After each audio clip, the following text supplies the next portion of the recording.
Le plan de cette séance est le suivant. Donc, vous allez découvrir à travers l'étape data plus de fonctionnalités, plus de détails, les différents types de variables qu'on vient de voir précédemment. Donc quand il s'agit des variables de type nominal, vous devez ajouter le dollar. Dans le cas où il s'agit des variables de type date, vous devez indiquer le format que vous allez utiliser. Est-ce que vous allez commencer par le jour, par le mois? Donc ça dépend de ce que vous allez utiliser. À travers le format qu'on vient d'utiliser, les rois. Quel format? On vient d'utiliser le format.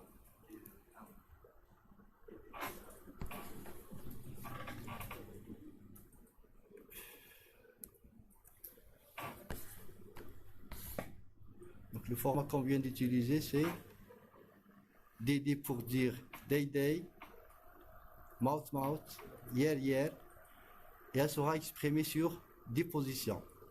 Point.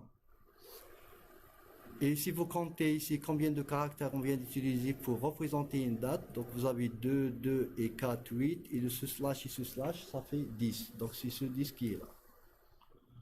Et si vous avez une valeur manquante, vous allez mettre un point. Toutes les points que vous allez mettre représentent des valeurs manquantes. Donc ça, c'est pour les différentes variables que vous pouvez utiliser dans SAS. Pour effectuer la compilation, qu'est-ce qu'il faut faire? Comment vous allez visualiser les données d'une table SAS? Par la suite, vous devez remarquer que à chaque fois que vous allez lancer SAS, la bibliothèque Work, qui est une bibliothèque temporaire, elle est vide. Donc autrement dit, à chaque fois que vous allez fermer la session SAS, tout le contenu de la bibliothèque Work sera supprimé. Et si vous voulez garder le contenu de cette table, des tables qui vous intéressent, alors il ne faut pas les mettre dans Work. Il faut les mettre dans des bibliothèques permanentes. Donc vous allez découvrir à travers ce point-là comment créer des bibliothèques permanentes. Et enfin, il y a plusieurs commandes, des opérations que vous pouvez effectuer sur une table SAS. Donc supposons que vous avez une table géante et pour une étude quelconque, vous avez besoin uniquement de telle variable. Donc, première des choses, c'est de créer une table à partir de la table globale dans laquelle vous allez mettre uniquement les variables qui vous intéressent. D'accord? Donc, la table originale elle reste telle qu'elle est et toutes les modifications que vous allez apporter se feront sur une autre table. Exactement, vous allez utiliser plusieurs choses. Vous pouvez même intégrer des requêtes SQL, etc. Donc vous allez découvrir à travers cette séance quelques opérations que vous pouvez utiliser. Bon, bien sûr, dans l'étape data, vous allez toujours manipuler une table SAS, soit que vous allez créer, la modifier, etc. La syntaxe globale qui vous permet de créer une table SAS, c'est celle-là. Donc ça doit commencer avec le mot-clé data et il sera suivi par le nom de la table à créer. Et à la fin, point virgule.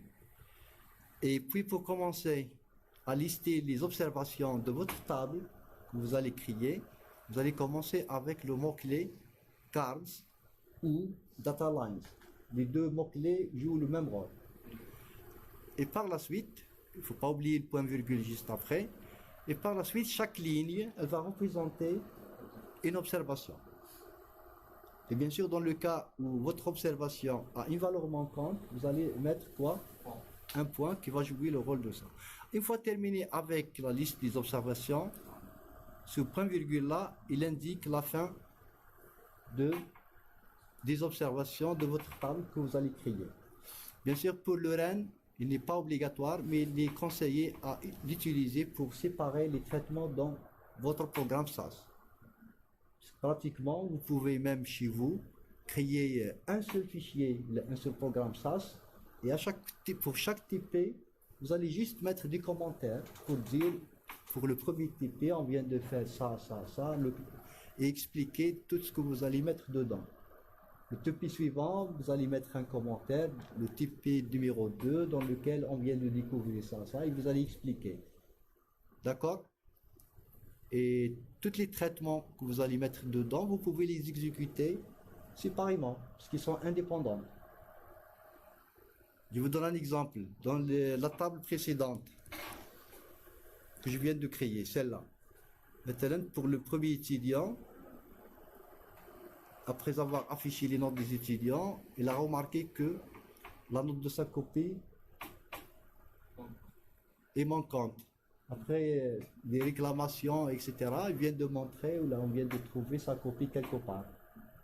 Donc pour mettre à jour cette information, il suffit de mettre la note TAO et réexécuter ce code et la table qui représente les notes sera mise à jour automatiquement.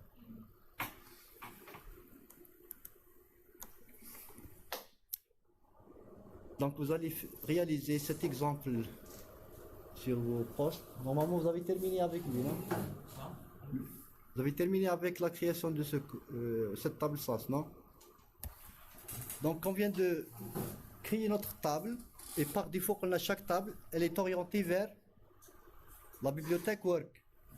Et bien sûr la bibliothèque Work, elle est temporaire. Donc tout le contenu sera détruit une fois que la session est fermée. Maintenant si je veux créer une nouvelle bibliothèque pour ce groupe d'étudiants et la table que je viens de créer ici, elle sera créée dans ma bibliothèque. Donc la syntaxe est la suivante. Donc ce que je viens de faire ici, c'est celui que je viens de faire avec le deuxième groupe. Il s'agit de quel groupe officiellement? Donc je vais mettre un commentaire pour dire que je vais créer une bibliothèque pour ce groupe. Et la syntaxe à suivre est la suivante. Donc ça doit commencer avec libname, le nom de la bibliothèque à créer. Donc ça sera, au lieu de J2, ça sera G1. Et elle sera créée physiquement dans quel répertoire? Donc je dois mettre un répertoire pour le groupe numéro 2. Et bien sûr, pour le créer, vous devez utiliser le post-travail qui vous permet d'organiser vos fichiers. Par exemple, sur la partition D de mon disque dur, il y a un répertoire pour l'année universitaire 2021-2022 et Master 2 Stats appliqué. Il y a les différents groupes, donc je vais sélectionner ce groupe-là. Donc je veux que ma bibliothèque physiquement soit cet emplacement-là. Donc je vais prendre ce chemin, il est là, surtout pour éviter de l'écrire. Vous allez gagner beaucoup de temps et surtout pour éviter les erreurs. Donc pour prendre un long chemin, sûrement qu'il y aura des erreurs. Mais grâce à copier-coller, sûrement qu'il n'y aura pas de problème. Donc vous allez prendre ce chemin avec copier-coller et vous allez revenir vers votre SAS, là où vous êtes en train de travailler, et vous allez coller le chemin ici, D. Donc avec cette version, mes fichiers sont là. Ils viennent de me donner l'accueil, c'est cet emplacement. Et dedans, je viens de créer mes différents répertoires. Donc je viens de créer maintenant mes bibliothèques pour les différents groupes. Donc je viens de créer celle pour le groupe 2, groupe 3, groupe 5. Je vais créer un nouveau répertoire qui sera réservé pour ce groupe. Il s'agit du groupe 1. Enregistrer.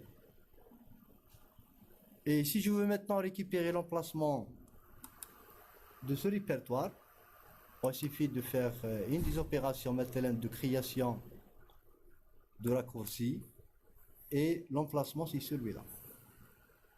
Donc il commence avec slash home pour l'espace de travail qu'il vient de réserver pour moi, puis l'utilisateur et les différentes bibliothèques que je viens de créer. Donc je vais le prendre avec copier-coller aussi.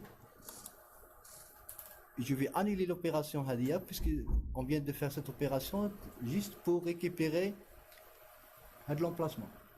D'accord? Annuler. Et mon chemin dans lequel je vais créer ma bibliothèque, je vais le remplacer avec cet emplacement. CTRL V. Donc normalement je viens de terminer avec le code nécessaire qui me permet de créer quoi? Une nouvelle bibliothèque parmi l'ensemble des bibliothèques qui sont là. Si j'exécute ce code, il y aura une nouvelle bibliothèque ici. Donc en exécutant, il y a des mises à jour. Est-ce qu'il y a des erreurs dans le code que je viens d'exécuter? Non, il n'y a pas d'avertissement. Notamment dans le cas où l'emplacement n'existe pas, il va indiquer ça. Et puis comme note, il me dit quoi? Note, lib pour dire librairie, ref pour dire référence, nommé comme ça, was successfully assigned as for now. Donc engine CV9 et physical, donc l'emplacement physique de cette bibliothèque sur le serveur, le répertoire Helm jusqu'au groupe 1. Et pour le confirmer, si je consulte la liste des bibliothèques que j'ai ici, voilà, j'ai un bib que je viens de créer. Donc j'ai un bib, elle est là.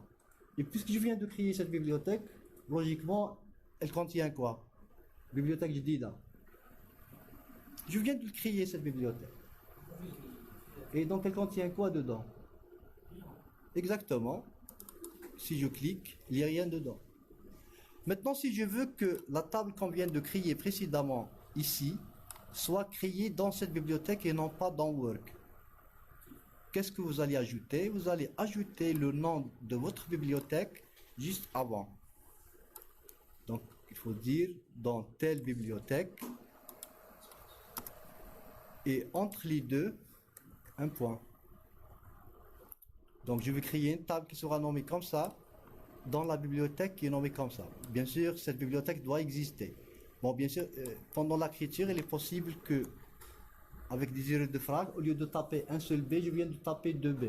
Si j'exécute maintenant, qu'est-ce qu'il y aura comme problème d'après vous? Bon, je viens de faire une erreur exprès. Je viens de dupliquer le B qui est là. Exactement, il va signaler que cette bibliothèque n'existe pas. Donc, en exécutant comme ça, à travers le journal, il vient d'afficher erreur. Et cette erreur, qu'est-ce qu'elle dit? Les préférences de ça is not assigned. Assigned à un emplacement physique. Et le fait de lire juste ça, vous devez détecter que cet emplacement, cette bibliothèque n'existe pas. Et au lieu de ce B, c'est un seul B. Donc je reviens vers mon code et je vais supprimer ce B là. Et je vais exécuter à nouveau. Donc je sélectionne ça. F3 vous permet d'exécuter. Et cette fois-ci, il y a 0 erreur, 0 avertissement. Et d'après les notes, tout va bien. Je viens de créer, c'est ce dernier journal. Donc exemple 1, dans la bibliothèque j'ai un bib, has 2 observations and 5 variables. Et si je consulte le contenu de ma table dans la bibliothèque qu'on vient de créer, voilà notre nouvelle table, elle est créée et elle contient exactement la même chose. Donc cette bibliothèque est permanente, je peux faire la démonstration, je vais déconnecter. Je dois tout enregistrer sur le serveur et je vais me connecter à nouveau. Donc, si vous voulez, précédemment, avant de fermer la session, il y avait quoi? Je viens de créer une table dans Work et puis une deuxième copie dans notre bibliothèque permanente. Donc, dans l'espace de travail qu'il m'a réservé, SAS, je sais que ma bibliothèque, elle est là, et la table que je viens de créer précédemment, c'est celle-là.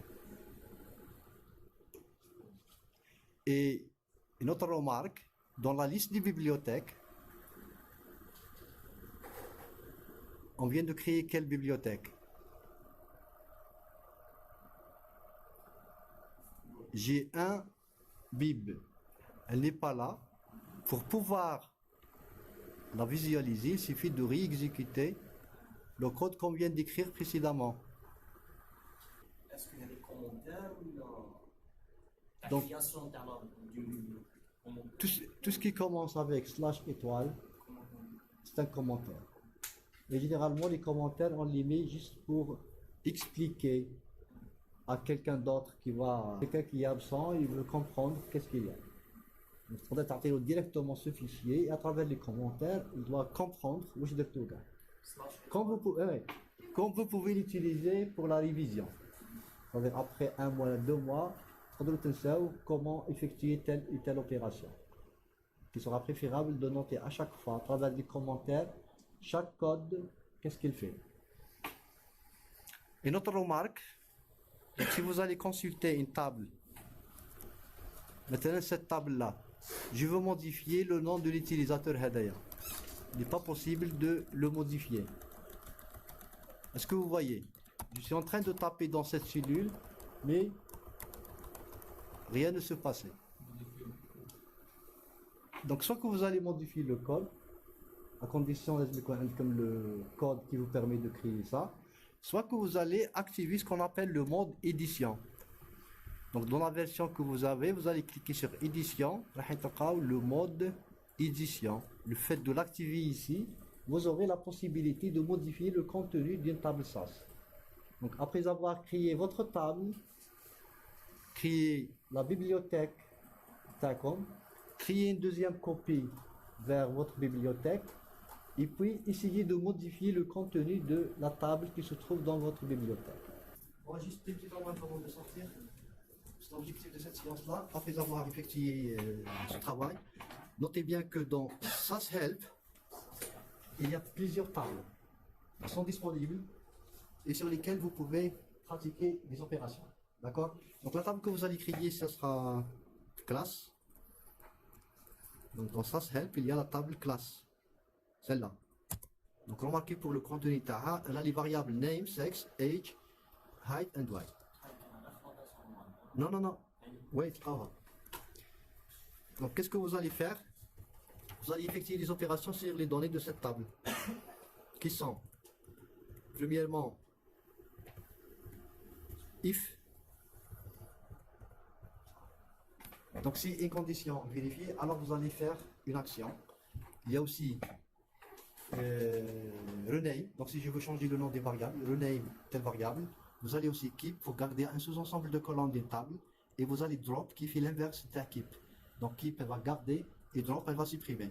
Et enfin, vous calculez une nouvelle variable en fonction des variables que vous avez. Et par la suite, vous avez ici l'utilisation if. Donc j'ai une table dans laquelle il y a des hommes et des femmes. Et par la suite, je vais faire une étude. Et l'étude que je vais effectuer, elle concerne uniquement les hommes. Donc je viens de mettre la condition if sex égale à h. Je viens de créer une nouvelle table pour les hommes. Il est possible aussi de modifier la valeur des variables si la condition est vérifiée. Vous avez aussi le changement le nom des variables. Ici, je viens de garder uniquement deux colonnes liées sexe et poids. Ici, je viens de supprimer le prénom et la taille, le reste des variables par rapport aux autres. Donc, j'aurai la même chose, le même résultat avec la précédente. Et la dernière, c'est dans laquelle je vais calculer une nouvelle variable avec une expression. Donc, ici, je viens de calculer le rapport du poids par la taille. Et en exécutant, vous aurez une nouvelle table dans votre table qui est calculée avec la formule.